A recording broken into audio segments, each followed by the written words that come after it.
তওবা করে বাংলাদেশের জনতার কাতারে চলে আসুন। বাংলাদেশের মানুষ আপনাদেরকে তওবা করার সুযোগ দিয়েছে। এই গোপালগঞ্জের দালালদের আপনাদের দায়িত্ব নিয়ে প্রতিরোধ করতে হবে। ওরা রাস্তা আটকিয়েছে, কিন্তু গোপালগঞ্জের সাহসী জনতাকে নতুন বাংলাদেশের পদযাত্রায় থামিয়ে রাখতে পারে না। ওই হিংস্র সন্ত্রাসীদের বলতে চাই, আমরা আপনাদের মতো হিংস্র নই, কিন্তু প্রতিশোধ দিতে আমাদেরকে বাধ্য করবেন না।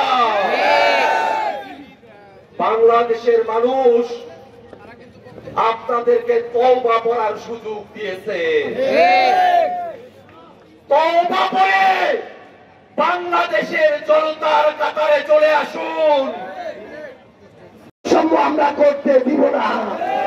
তবে এই গোপালগঞ্জের দালালদের আপনাদের দায়িত্ব নিয়ে প্রতিরোধ করতে হবে।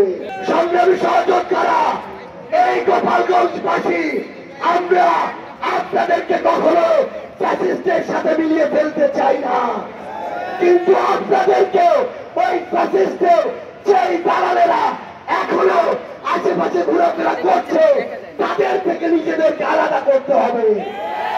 আগামীর বাংলাদেশ গড়ার লড়াইয়ে এই গোপালগঞ্জের বিবেকবাদ সম্পন্ন ওই নাগরিকদের সামনের সারিতে রেখে আমরা আমাদের লড়াই চালিয়ে যেতে চাই।